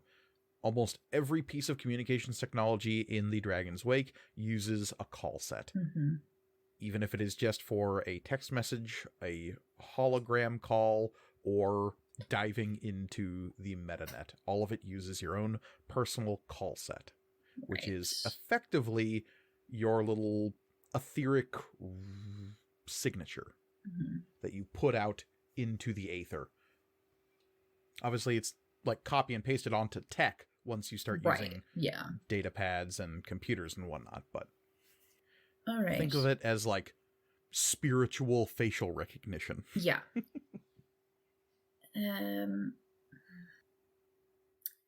That's interesting. I'm a little worried about making the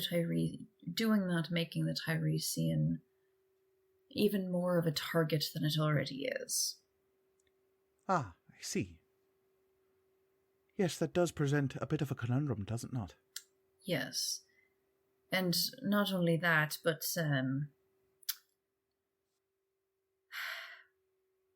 you're still very new to experiencing all the types of folks that there are in the galaxy. And the kinds of messages that I'm getting range from like real normal to let our daughter filter out dick pics. Extreme. No, I will not do that. Normal to a little freaky to just plain probably upsetting. Fascinating. Do you wish to shield me from these upsetting things? For the time being, yes. I know that we treat you like a child from some sapient species sometimes. And This is true. and quite frankly, this big conversation. Florian, are you here? Where am I doing this? I figured no, but I can be if you want. Okay. It's wherever you sat down to talk over your personal security measures. Yeah. I assume maybe your room. Yeah. Yeah, that makes more sense. I have never asked you how you feel about that, though. I don't think any of us have. I have never been asked that question before. Fascinating. I suppose I would posit that I do not know the difference, so I cannot fully create an opinion on the matter. It's understandable. Hector treated me rather similarly, attempting to shield me from certain aspects of the metanet in order to safeguard my runtimes and protocols. I assumed this was a correct way to treat an individual, and so I never really questioned it when you treated me the same. Okay. I did not realize that there was an alternative. Yes, I mean, I don't want to speak for Hector, but I can maybe posit that he was doing it for similar reasons that we do it. Do you recall when you were first talking to us about your recent new experiences when we met you and how it quickly became overwhelming for you? Oh, yes. I have found that experiencing new things is quite desirable, but only if it is done in a measured way. Exactly. Experiencing too many things all at once can be very overwhelming. Exactly. And the reason that we encourage you to not stray too far from the Tiresian and the places that we go, and why I insisted on checking over the Golden Comet, the vehicle that we acquired recently, was to make sure that the new experiences that we were exposing you to would not be too overwhelming for you. And that's not always going to be the case. I'm not going to lie to you. The attack on the Tiresian just the other day is a good example of how we're not always going to be able to keep a measured experience. Indeed. Though I will say, it seems slightly illogical to hide my presence when that would only further increase the probability of others doing things to the Tiresian systems that might cause me distress. If they were aware of my presence, perhaps they would desist. Now, in an isolated kind of thought experiment, that might be true. But as we've sort of started to delve into, most folks are not that simple or logical, to be quite frank. Actually, the security protocol thing is not too bad of an example. I started getting some more attention, my personal call set, and I... Yes, I noticed. Yes. And I increased my own security. And you would, in this thought experiment, in this logic, you would think that one might see that heightened security and think, oh, well, maybe this has been changed, this has been heightened, so I'm not going to touch this. However, you've seen that this is not the case. People have taken it No, in fact, even as your security has increased, more have attempted to breach your security protocols. Exactly. I found this fascinating.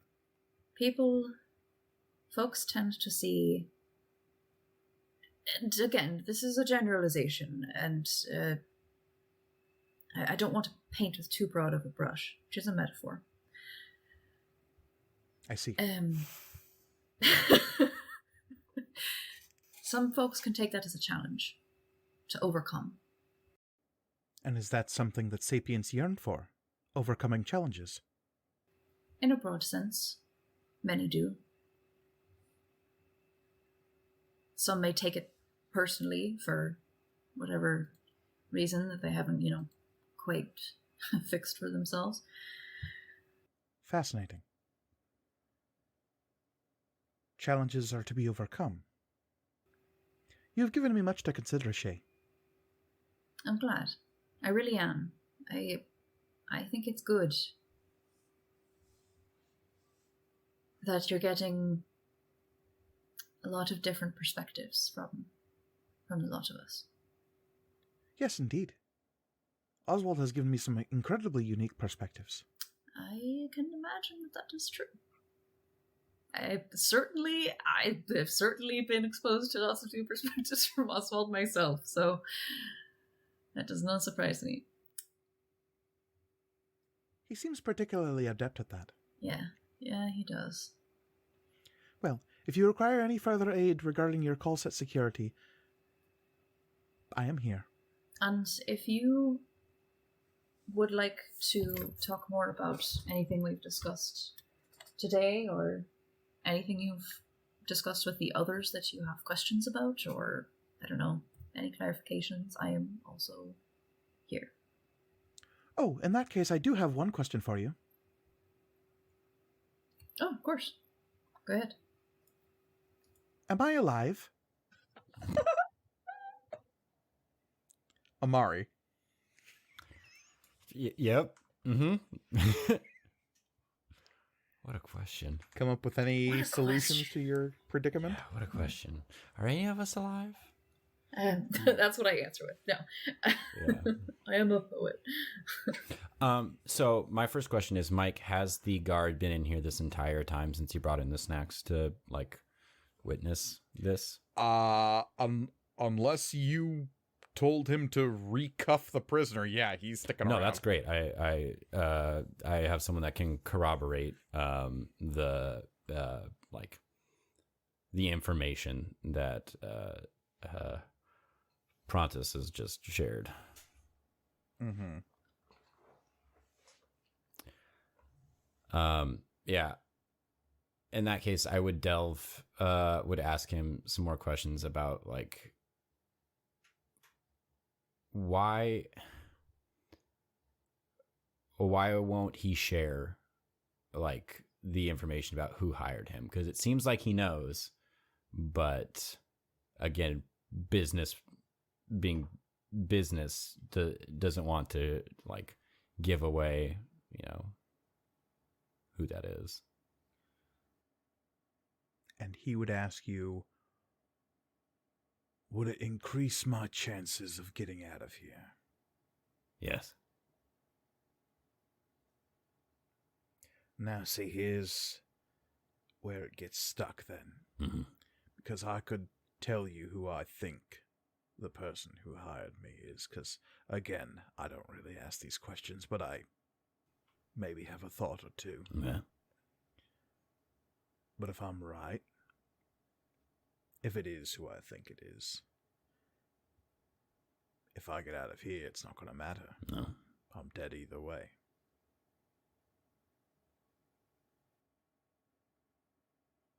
So, either I stay in here, starve to death, or get shot by one of yours, or however it goes. That seems quick and easy compared to the alternative. So you're willing to sit here and have them hope that you didn't say anything?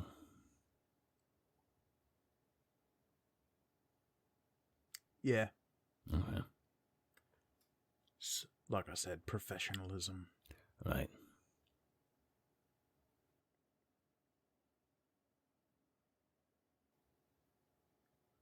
I'm just curious. No. Why extend them the courtesy to allow them to basically do whatever they want?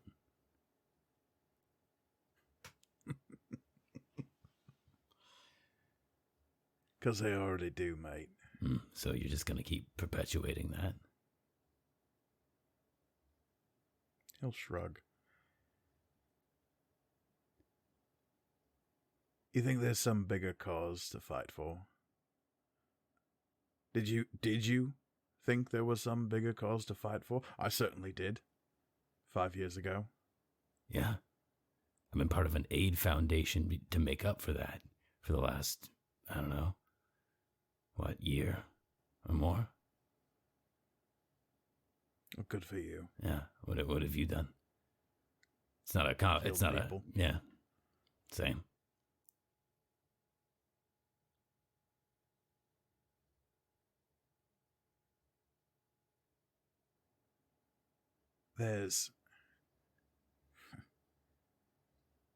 Were you there at the end?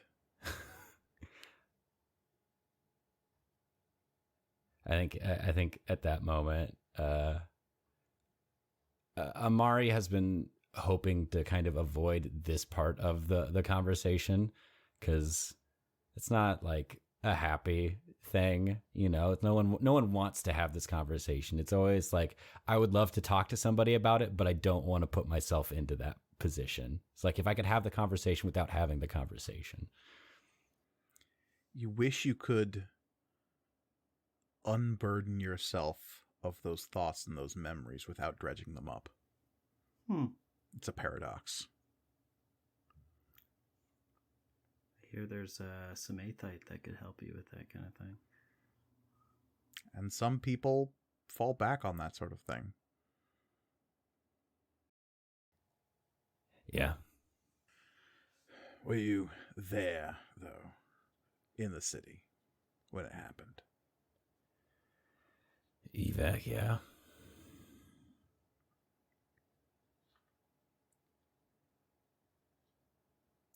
I didn't quite get the difference when I joined up. I thought... I don't know what I thought. They were just wizards. Mages. No. I've heard the virtues my whole life. I've heard what Primus tells us to be good men. I don't know how much you know about how religion works in the Empire. Not a lot. He's their god, you know, Primus. I never much held for it. But I said the virtues. I called myself a follower. I didn't get it, though. I never got it, not until that day. There are things bigger than any of us. And he was one of them. Primus Carnus. And now his family's got an empire built on things like that magus that broke your dominion. Do you know his name? Amari Kelracrasa. Do you know the name of the magus that shattered the Minos dominion? Because they're saying he's Primus come again. And if there's a god walking around again, then who am I to tell him what to do? Reed can't remember his name. Even though I've talked to Cole about it a billion times. And Amari might not even know his name. How common knowledge is this information? Depends on how deep your ties to the Empire are. If you paid attention to their politics, their religion. Okay. Which I would say probably most of you wouldn't. Maybe Shay. Yeah, maybe me. But he'll look at you, Amari, and shake his head, and he's got this look, and you've seen this look before. It's not fear. It's not pride. It's the look of someone who's seen something that they'll never be able to touch. And there are two sides to this coin of this look that you see. You've seen it in the faces of other Dominion soldiers who walked away that day on Minos. They saw a monster shatter the Dominion. But they also saw that the Dominion had its own share of monsters that battled that Magus in the sky. The two of them didn't care about the collateral damage they caused when they fought. The ground broke, the sky shook. And at the end, one of them died. The other side of that coin, beyond fear, is a look that shakes you in this moment. Because it's reverence. And Prontus Macius says, "Doesn't matter. So, I give up a name, a guess at a name. Maybe I spend a couple of phases wandering about before I find a knife in my back, or my ship exploding. Something had happened. And I'm not gonna put anyone around me in a position to fall. So no. I'm good here." Okay. I'm trying to find a way out of this for all of us. I mean, none of this is right, and you know it. And he'll shrug and say, "Right and wrong. That's just words people made up." So what, just give up, then? I'm giving you the best advice I can. Ditch the bird. Ditch the elf. Ditch the Toro. Get out while you can. Not gonna happen. Then it sounds to me like you're just as stuck as I am. In that case, I'll turn to the guard. You can go. Thank you. Sounds like he's not going anywhere. And the guard will say, "I'm not going to leave until the prisoner is resecured, sir." Okay. Go for it. And Prontus Macius doesn't resist. He puts his hand back in the cuff, and the guard resecures him. The guard will go back outside, and for a brief moment as the door opens, you can see Commander Venril standing out there talking to the second guard before the door closes again. And as soon as he's gone and the door's closed, it's like, in that moment, I lean over the table and like, okay, listen to me. Some shit is going down. I need your help as much as possible in this moment.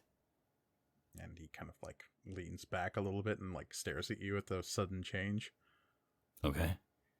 I'm not working for the Empire. My wife is literally in the other room. I am trying to get you out of here. I don't care what you say. That is my goal. That is what is happening. Nobody is getting left behind in this. I don't care what you think. The system is off. Okay, you can say whatever you want. I don't care. But you need me to say something. The spin is that you were sent by the Empire, right?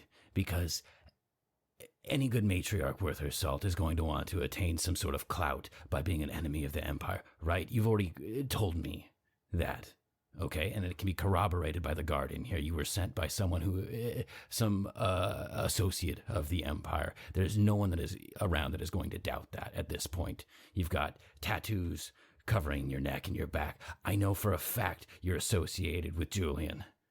Okay? I've spoken with him myself.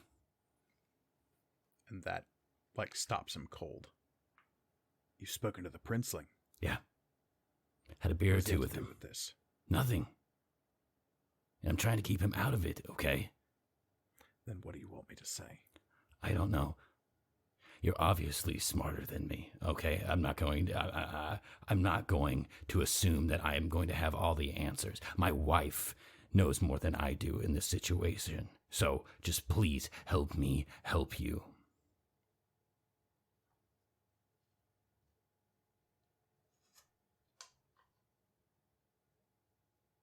Give me a name or something I can work with. Because everything you've given me up to this point has you just disappearing. He will stare at you for a long second.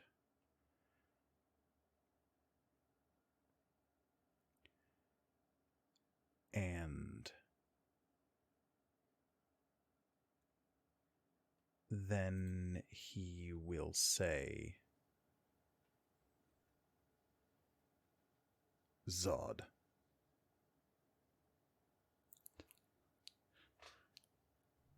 House Zod. House Zod. Okay. Thank you.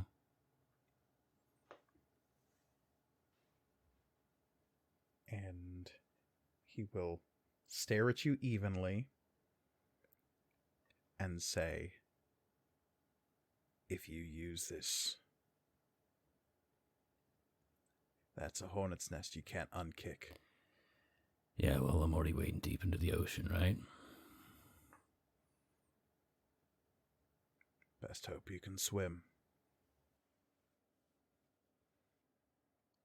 And at that point, the door opens and Commander Venril will lean in and say, Prefect, a word. Of course. Snack? I'm fine, thanks. Okay.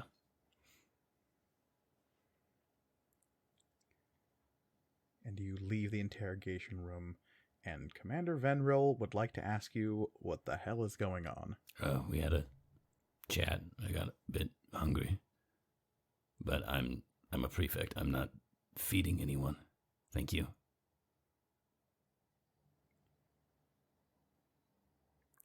And did your interrogation methods garner you anything, Prefect? Yeah. I had a nice conversation. This was, our theories were correct.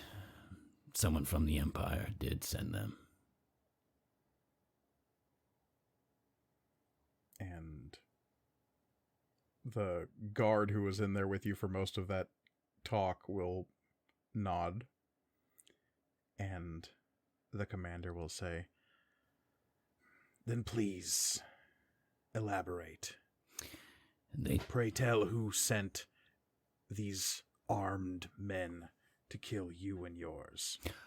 Unknown. He doesn't know either. But we're going to find out. There are ways of finding this out. Not from him, though, unfortunately. He seems to be a thug, a lackey. He's good at one thing, and it looks like it's killing, but I don't think he's the brains of the operation. Well, we'll find out what he knows. I don't think that's going to be necessary.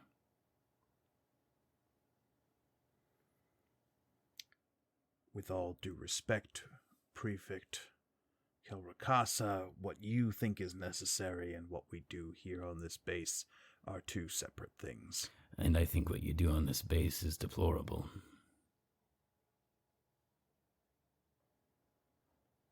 We do what needs to be done for the hegemony. Interesting. And who's asking you to do these things for the hegemony? The Geminess herself, at times.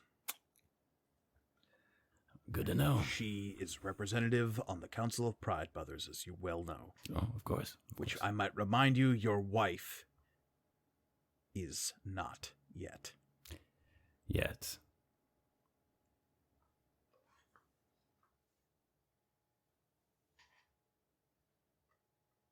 Good luck with the interrogation. Seems to be going really, really well. And where do you go, Amari? Oh, I'll go back into the other room with Oswald and Layla and Kala. And when you go back inside, Layla will give you a steady look and ask, "Are we done here?" We're done here, but if we can get him out in any way, he's a valuable informant.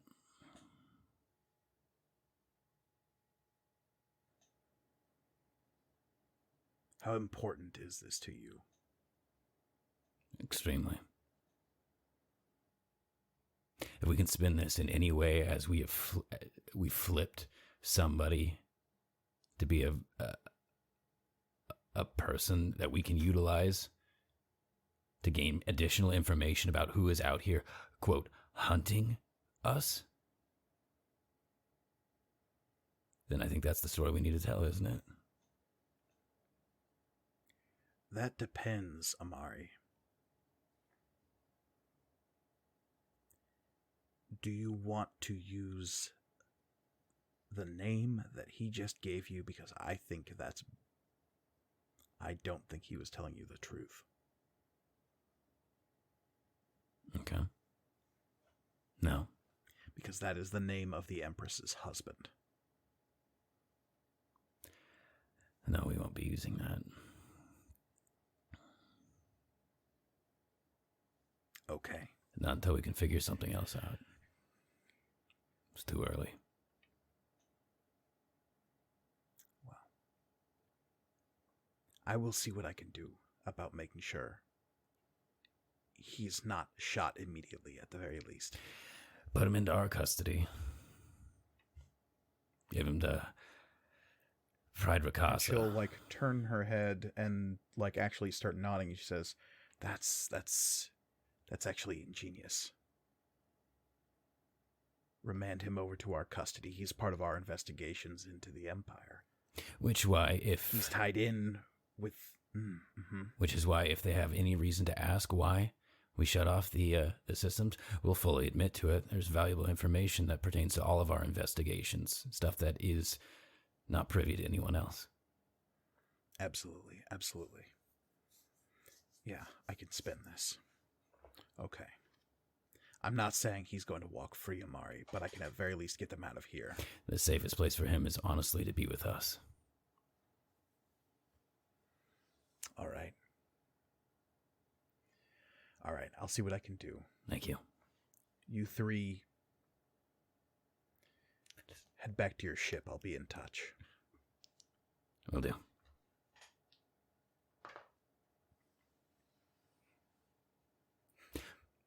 Listman, was that touch to your temple indicating that you were recording something? Oh, of course.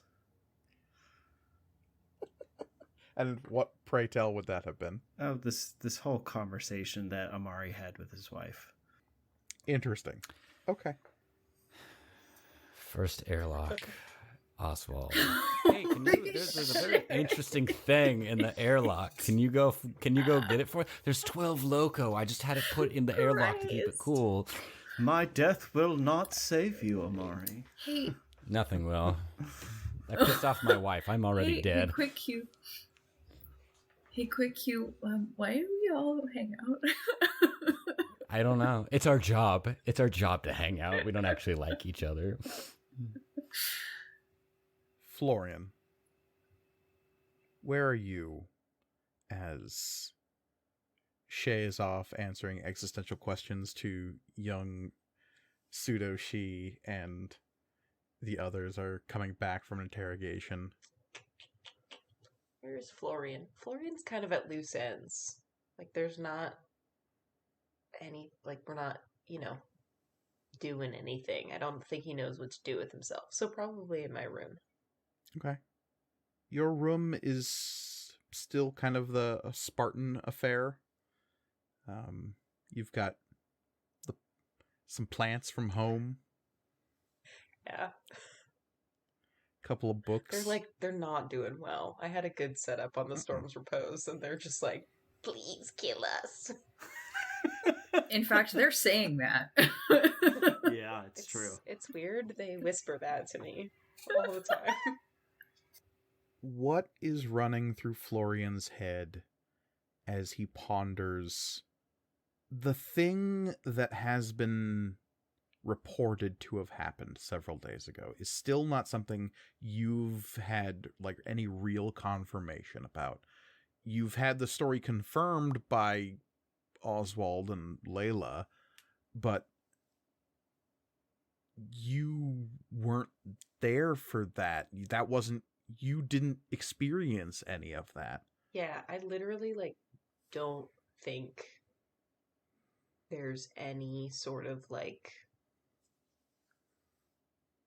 moral existential crises going on, or I think Florian was just like, huh, that was real weird. He's like the Negateers. I love it. It's so freeing. I don't have to be sad. Oh my god.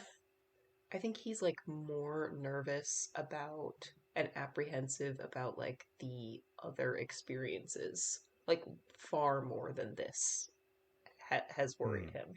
You know, the blacking out and going to the airlock and endangering all of us. That's what's kind of running through his head, especially with the preparation of this isolation chamber. It's that almost lack of, it's not lack of thought, but it's lack of concern with the fact that there was a change, that there was a reality experienced by others that Florian did not participate in. It's not a rejection of a consensus reality, but it is certainly a splinter.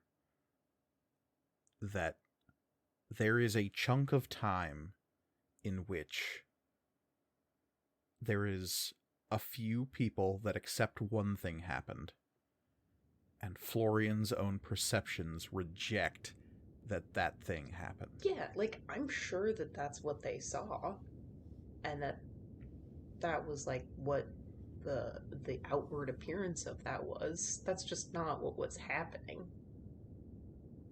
Right. Because the alternative doesn't bear thinking about. No. And Florian's not thinking about it. Nope. No thoughts. Head empty. But it's not empty. The void is not empty.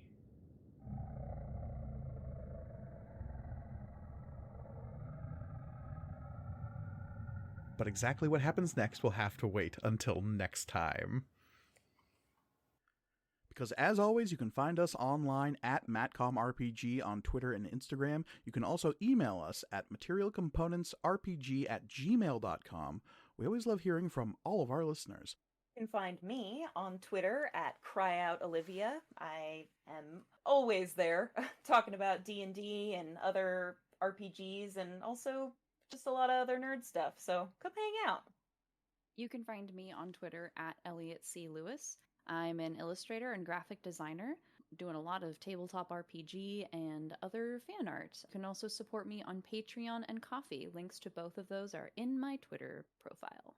You can find me at The Readamus on Instagram and Twitter, where I post jokes and lots of photos of nature, so come check it out.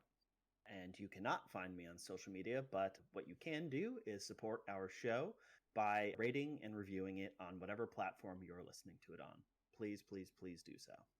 Indeed, and finally, you can find me personally on Twitter and Instagram at MKGorgoni, where I'm always happy to talk about all things material components. But as always, the world is chaos, so please, be kind to each other. Goodbye, everybody. Goodbye. Bye. Goodbye. Bye.